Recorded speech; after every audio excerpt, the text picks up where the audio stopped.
भारतीय ज्ञान परंपरा केंद्र के तहत हरिदेव जोशी राजकीय कन्या महाविद्यालय में हम सभी आज एक महत्वपूर्ण विषय पर विचार के लिए एकत्रित हुए हैं। प्रिय विद्यार्थियों, हरिद्वार के मनसा देवी मंदिर में भगदड़ में कई लोगों की जान चली गई। अब यह बहुत ही गंभीर विषय है, चिंतन मनन का विषय है कि हमेशा कभी किसी मेले में, कभी किसी सत्संग में, कभी किसी स्टेडियम में और कभी किसी मंदिर में, कभी किसी जुलूस में, कभी किसी रैली में इतने लोग भगदड़ में क्यों मारे जा रहे हैं, कैसे मारे जा रहे हैं? सबसे पहले मैं महाविद्यालय परिवार की तरफ से मृत आत्माओं को श्रद्धांजलि व्यक्त करता हूं। परिजनों को परमात्मा वियोग सहने की शक्ति दे और मृत आत्माओं को मुक्ति दे। ओम शांति शांति शांति। अब हमें 3 शब्दों पर विचार करना होगा। भीड़ के पहले भेड़, भेड़, भीड़ और भगदड़। ये तीनों शब्द आज की निरंतर रूप से घटने वाली इन दुर्घटनाओं के लिए जिम्मेवार है। भेड़ का स्वभाव आप सभी देखते होंगे। एक मैथ्स के टीचर ने विद्यार्थियों से पूछा एक सवाल कि तुम सभी ध्यान से सवाल सुन लो। एक बाड़े में 10 भेड़ें थी। 10 भेड़ें में से 4 भेड़ें निकल गई। अब भेड़ें कितनी बची?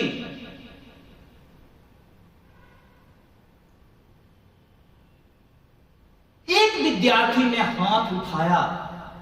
उसने कहा कि सर, बाड़े में अब एक भी भेड़ नहीं बची। शिक्षक नाराज हुआ। शिक्षक ने कहा कि तुमको मैंने इतने दिनों से जोड़ घटाव गुणा भाग सब सिखा दिया, सामान्य रूप से यह घटाने की प्रक्रिया नहीं आती। 10 भेड़ों में से 4 भेड़ें चली गई, कितनी बची? विद्यार्थी ने बहुत मासूमियत के साथ सर के प्रश्न का जवाब दिया। सर, आपके घटाव के हिसाब से मैं नहीं चल रहा, मैं भेड़ों को जानता हूं। एक भी भेड़ यदि बाड़े से निकल गई तो सारी भेड़ें बाहर निकल जाएंगी। यह है भेड़ की मानसिकता। भेड़, इसी भेड़ स्वभाव के लोगों से भीड़ बनती है। भीड़, भीड़। जहां कहीं भी एक समान भीड़ बहुत बड़ी संख्या में एकत्रित हो जाए तो उस भीड़ में एक उत्तेजना की बात बहुत बड़ी दुर्घटना का कारण बन जाती है। एक अफवाह कई लोगों की जान ले लेती है। कल मंदिर में क्या हुआ? अफवाह फैल गई कि करंट फैल गया और लोग भागने लगे। इसको कहते हैं भीड़, भीड़, भीड़। अब भीड़ में भगदड़ होना स्वाभाविक है। इस बात को आप सभी समझ जाएं। आप सभी लगातार देख रहे हैं भीड़ जुटती है और भगदड़ में कई लोग मरते हैं। अब भारतीय ज्ञान परंपरा इस संबंध में आपको क्या दृष्टि दे सकती है? आप इसको थोड़ा सा गौर से समझें। भारतीय ज्ञान परंपरा में सबसे ज्यादा जोर व्यक्तित्व के 3 पक्षों तन, मन और आत्मा में से आत्मा को खोजने पर था। आत्मा को खोजने पर था और आत्मा को पाने के लिए विद्यार्थी गुरु के आश्रम में पहुंचता था। समाज से दूर होकर, समाज से दूर होकर, भीड़ से दूर होकर, और गुरु के आश्रम में वह गुरु की देख रेख में अकेले जीवन बिताता था। अकेले, क्योंकि आत्मा आपको अकेले में उपलब्ध होगी। यह भारतीय ज्ञान परंपरा का सबसे महत्वपूर्ण मंत्र है। खुद के साथ सफर में रहे तो अच्छा है। हम बेखबर हैं, खबर में रहे तो अच्छा है। खुद के साथ सफर में रहो तो जिंदगी की शुरुआत का सफर गुरु के दिशा निर्देश में खुद के साथ रहने से होती थी। खुद के साथ नजर के सामने है मंजिल, हम सफर, लेकिन ये फासला भी नजर में रहे तो अच्छा है।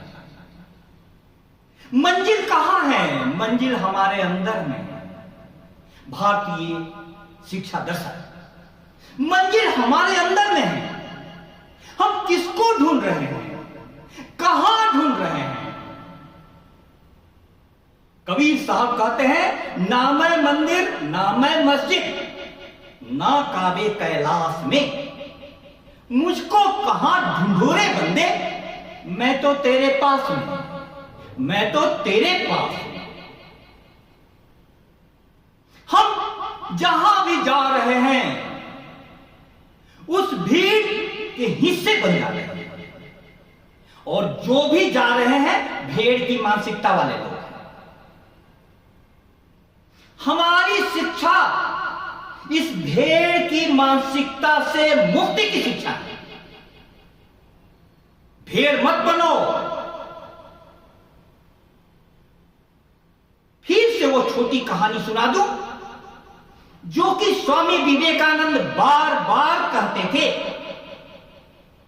कि एक शेरनी गर्भवती थी और एक पहाड़ी से छलांग लगाते समय उसका बच्चा नीचे गिर गया। भेड़ों के झुंड में वह शामिल हो गया और वह सावक शेरनी का बच्चा भेड़ों की तरह नसर पसर कर करके चलने लगा, रिरियाने लगा, मिमियाने लगा। सब कुछ भेड़, जिसके साथ रहोगे वैसा ही हो जाओगे। अब कुछ दिनों के बाद भेड़ें जब तालाब पर पानी पी रही थी तो एक शेर ने उनके झुंड पर आक्रमण किया। उसने उस शेर शावक को देखकर उसे पकड़ लिया, उसकी आंखों में झांका, उसे पानी में उसका चेहरा दिखाया और फिर एक दहाड़ मारी। दहाड़ के साथ ही उस शेर शावक जो कि रिरियाता था, मिमियाता था, उसके भी अंदर से दहाड़ निकल गई। उसको यह बोध हो गया क्षण मात्र में कि मैं शेर हूं, कुछ करना नहीं पड़ा। गुरु के पास जाने से विद्यार्थी को यह बोध हो जाता था, गुरु की महान आत्मा के संपर्क में, कि मैं परमात्मा का अंश हूं, परमात्मा का अंश हूं। अब इस आत्मा को पाना सबसे पहले जरूरी है। मैं काफी चिंतित हूं, किसी भी अवसर पर, किसी भी बहाने इतनी भारी भीड़ जुट जा रही है और भगदड़ हो जा रही है, लोग मर जा रहे हैं और फिर दोषारोपण शुरू होता है। उसका दोष है, उसका दोष है, उसका दोष है। मैंने माना प्रशासन की जिम्मेवारी, सरकार की जिम्मेवारी, आयोजक की जिम्मेवारी सर्वाधिक होती है, लेकिन शिक्षा संस्थानों को नागरिक भी तैयार करने की जिम्मेदारी है। हम एक नागरिक ऐसा क्यों नहीं तैयार करते हैं जो वैज्ञानिक चिंतन से युक्त हो, जो भीड़ की मानसिकता के अनुसार नहीं चले, भेड़ की मनोवृत्ति वाला नहीं बने। नागरिक को तैयार करने के लिए भारतीय ज्ञान परंपरा के तत्व सर्वाधिक सहायक होंगे। हमारे मौलिक कर्तव्यों में एक महत्वपूर्ण कर्तव्य है वैज्ञानिक सोच का निर्माण। और अभी अंतरिक्ष में जब शुभांशु शुक्ला थे तो हमारे प्रधानमंत्री जी ने उनसे बात की तो बहुत महत्वपूर्ण बात कही, आध्यात्मिकता और वैज्ञानिकता हमारी शिक्षा का आधार है। आध्यात्मिकता यानी हम आत्मा हैं, गुरु के आश्रम में सिखाया। वैज्ञानिकता, थोड़ा सोचो, एक छोटा सा उदाहरण। मेरे 2 बेटे हैं, अन्य बच्चों की तरह शरारती, कई प्रकार की कमियां उनमें हैं, लेकिन उनके शिक्षक ने कुछ ऐसा सिखाया कि वे 2 काम मेरे कहने पर भी नहीं करते। शिक्षक की महिमा देखो, शिक्षक की महिमा। दिवाली में पटाखे में ला करके भी यदि फुलझड़ी वगैरह देता हूं तो वे नहीं उसका उपयोग करते। फोड़ने वाले पटाखे तो वे एकदम नहीं, फुलझड़ी वगैरह का भी जो नाम मात्र है जश्न मनाने का तरीका आम, उसको भी वे हाथ नहीं लगाते। मैंने कहा कि तुम लोग इतनी छोटी उम्र में इतना विरक्त कैसे हो गए? बच्चे तो खूब पटाखे फोड़ते हैं। उन्होंने कहा कि शिक्षक ने हमें इतनी अच्छी प्रकार से समझाया है कि पटाखा फोड़ने वाले को देखकर हमें लगता है कि ये प्रदूषण फैला करके जन जीवन के लिए प्रतिकूल माहौल का निर्माण कर रहे हैं। शिक्षा। अब उसी शिक्षक ने उनको सिखाया है कि कहीं भी भीड़ हो तो वहां जाने के पहले 100 बार सोचना। कभी पर्व के अवसर पर मंदिरों में भी जाने को कहता हूं तो वे तैयार नहीं होते। मैं उनके शिक्षक से मिलने गया, आपने ऐसा क्या भर दिया कि हमारे बच्चे 2 काम हमारे कहने पर भी नहीं करते? उस शिक्षक ने पूछा कि सर, इसमें बच्चे गलत क्या करते हैं? यह है शिक्षक की महिमा, शिक्षक की महिमा। आज वह शिक्षक गैर शैक्षिक कार्यों के बोझ के तले दब गया है। शांति से विद्यार्थियों के जीवन पर चिंतन मनन नहीं कर पा रहा है, विचार विमर्श नहीं कर पा रहा है। उन्हें जीवन की शिक्षा तो छोड़िए, अपने विषय के लिए शिक्षा नहीं दे पा रहा है। इसलिए हमें फिर से सोचना होगा, राष्ट्रीय शिक्षा नीति 2020 के तहत यह स्पष्ट घोषणा क्यों की गई है? गैर शैक्षिक कार्यों में शिक्षकों को नहीं लगाया जाएगा, क्योंकि शिक्षक का पूरा ध्यान अगली पीढ़ी पर होना चाहिए। अब भारतीय ज्ञान परंपरा के दृष्टिकोण से 3 शब्दों को समझो, 3 शब्दों को। एक है दृश्य, दूसरा है दर्शक और तीसरा है दृष्टा। दर्शक माने क्या हुआ? कोई भी घटना घटती है, लोग भीड़ जुटा करके देखने पहुंच जाते हैं, वे दर्शक है, मात्र दर्शक। खेलता कोई और है, दर्शकों की भारी भीड़ हो जाती है। बेंगलुरु की टीम जीती तो कोहली और उसकी टीम को देखने के लिए इतनी भीड़ हो गई कि 11 बच्चे दब कर मर गए। दर्शक दर्शक दर्शक। आज की व्यवस्था सिर्फ दर्शक बनाने वाली व्यवस्था है। किसी भी रैली में भारी भीड़ जुटा लो, वो सिर्फ देखेंगे। किसी भी जगह पर भारी भीड़ जुट जाती है देखने के लिए, नजारा देखने के लिए। तो यह क्या है? यह सिर्फ दर्शक बन जाना है, दर्शक की आत्मा नहीं होती। और दूसरा है दृश्य। किस चीज को देखने के लिए? दृश्य को देखने के लिए। दृश्य को देखने के लिए हम इकट्ठे हो जाते हैं। अब अभिनेता, नेता, इन सबको हमारी संस्कृति में दृश्य कहा गया है, जो सिर्फ अपने को दिखाने में रुचि रखते हैं।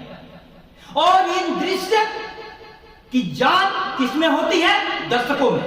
दर्शकों में जितनी भारी भीड़ दर्शकों की होती है, उतना ही ज्यादा नेता और अभिनेता सफल माने जाते हैं, उतना ही ज्यादा। अब आप देखो ध्यान से, दृश्य और दर्शक आप समझ गए। भारतीय संस्कृति एक विशेष बात करती है, वह है दृष्टा। दृष्टा, दृष्टा, दृष्टा माने तुम देखने वाला बनो। बहुत गहरे संस्कृत का श्लोक है, द्वासुपर्णा सयुजा सखाया समानम वृक्षम परिसस्व जाते तयोरन्यम पिपलम स्वादवत्या अनस्नन्यो अभिचाकशीति। अब ऋषियों की बातें हैं, बहुत गंभीर है, लेकिन मैं तुम्हें सरल शब्दों में समझाऊं। एक पेड़ पर दो पक्षी बैठे हैं। एक पक्षी फलों को खा रहा है, कड़वे फलों से दुख भोग रहा है, मीठे फलों से सुख भोग रहा है। लेकिन एक दूसरा पक्षी सिर्फ देख रहा है, देख रहा है। न उसके सुख परेशान कर पाते हैं, न दुख। न वह सुख से फूले नहीं समाता, न दुख से मरने को आतुर होता है। दोनों से ऊपर सिर्फ देख रहा है, देख रहा है। अब यह दृष्टा भाव हमारी शिक्षा परंपरा में गुरुकुल के आश्रम में उभारा जाता था, पैदा किया जाता था। हर चीज को देखो। जीवन में देखना बहुत बड़ी सफलता है, लेकिन देखेंगे तभी जब हम अपने साथ रहें। तो आप थोड़ा सोचो विद्यार्थियों, बुद्ध राजकुमार थे, राज्य में सारे सुख सुविधाओं में उनको चैन नहीं मिला, सुकून नहीं मिला। वे जंगल में चले गए, एकांत तपस्या में। और जब उनको ज्ञान की प्राप्ति हो गई, तब वे शहर की तरफ लौटे। यह है भारतीय संस्कृति। तुम सबसे पहले शिक्षा के मंदिरों में जाओ। आजकल की पीढ़ियां कई प्रकार के धर्म के नाम पर क्रिया कांड में उलझ गई है, उनसे बचना होगा। तो मैं आपको यह समझाना चाह रहा था कि सबसे पहले विद्यार्थियों को एकांत सेवी होना चाहिए। एकांत सेवी। गुरु के आश्रम में एकांत में शिक्षा दी जाती थी, एकांत में वह आत्मा प्रकट होती थी, जिसको कबीर साहब ने कहा है, कस्तूरी कुंडली बसे मृग ढूंढे बनमाही। ऐसे घटी घटी राम है, दुनिया देखे नहीं। कस्तूरी कुंडली बसे, हमारी कुंडली में कस्तूरी बस रहा है, जिसकी गंध से मृग इधर उधर दौड़ते रहते हैं। तो हमें आत्मा को, मुझे इस अवसर पर एक विचारक की महत्वपूर्ण बात याद आ रही है। उनसे पूछा गया पत्रकारों द्वारा कि भारत की सबसे बड़ी समस्या क्या है। उन्होंने कहा जनसंख्या। दूसरी बात पूछा गया, भारत की सबसे बड़ी कमजोरी समस्या क्या है। उन्होंने कहा जनसंख्या। पत्रकार ने फिर पूछा कि भारत की सबसे बड़ी शक्ति क्या है। उन्होंने कहा जनसंख्या। पत्रकार भी हक्का बक्का रह गया। आप दोनों प्रश्नों का उत्तर एक ही कैसे दे रहे हैं? बोले कि जनसंख्या विस्फोट हो चुका है भारत में, विश्व में सबसे ज्यादा जनसंख्या हमारे यहां है। निश्चित रूपेण यह समस्या है, लेकिन इसी जनसंख्या को अच्छी शिक्षा दे दी जाए तो यह जनसंख्या सबसे बड़ी हमारी शक्ति बन जाएगी, सबसे बड़ी शक्ति बन जाएगी। तो शिक्षा पर हमारा सारा जोर होना चाहिए। इसीलिए राष्ट्रीय शिक्षा नीति 2020 के अंतर्गत सारे शिक्षा संस्थानों में भारतीय ज्ञान परंपरा केंद्र की स्थापना की गई है। भारतीय ज्ञान परंपरा केंद्र का उद्देश्य यह है कि हम उस शिक्षा की ओर लौटें जो हमारी मूल की थी, हमारे मूल की थी, और उस शिक्षा के लिए अनुकूल परिवेश हमें बनाना होगा। आज जो भीड़ के नाम पर आयोजन होते हैं, भीड़ जुटाए जाते हैं, ऐसे में हमें यह ध्यान रखना होगा कि किसी भी जगह आप यूं ही मत पहुंच जाओ। नागरिक की जिम्मेवारी यह है कि किसी भी जगह आयोजन होता है तो वहां पर तुम देखो, वहां पर तुम बैठो और ये विचार करो, विचार कर करके यह तुम देखो कि जाने लायक है कि नहीं। विवेक जागृत करो। बिना विवेक के तुम कहीं भी जा रहे हो तो इसका मतलब तुम भीड़ के हिस्से बन रहे हो। इसलिए प्यारे विद्यार्थियों, भीड़ के पहले भेड़ की मनोवृत्ति जो होती है उससे बचो और भीड़ के हिस्से मत बनो। और भगदड़ भीड़ में भी यदि आत्मवान कोई होगा तो बहुत कामों को संभाल सकता है। इसलिए मैं कहना यह चाह रहा हूं कि इस दुखद घटना के आलोक में हम सभी को सबक लेना होगा।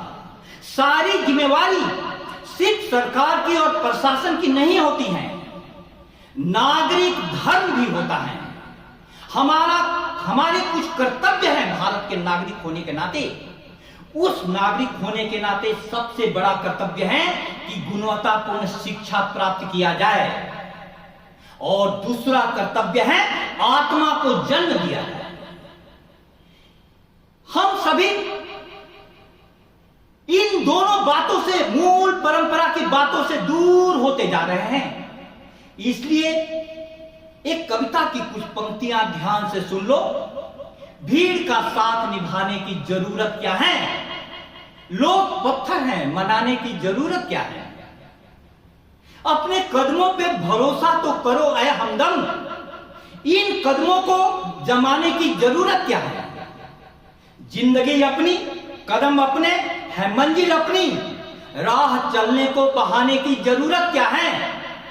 आओ हम तल्ख हकीकतों से निभाना सीखे, यूं हकीकतों को भुलाने की जरूरत क्या है? हकीकत यह है कि जनसंख्या बहुत बढ़ चुकी है, उसके लिए गुणवत्तापूर्ण शिक्षा की व्यवस्था नहीं हो पाई है। ऐसे में भेड़ की मानसिकता वाले लोग ज्यादा हो गए हैं। वे एक जगह कहीं भी किसी भी बहाने भीड़ का हिस्सा बन जाते हैं और फिर हुई भगदड़ का शिकार हो जाते हैं। इस पर हमें सोचना होगा। भेड़ की मानसिकता से बचे, अपने अंदर की विवेक को जन्म दें, आत्मा को जन्म दें, भीड़ में जाने से परहेज करें और अंत में किसी भी भगदड़ वाले जगह पर भी अपने विवेक को जागृत रखें, तब ऐसी दुर्घटनाएं नहीं हो पाएगी। बहुत बहुत धन्यवाद।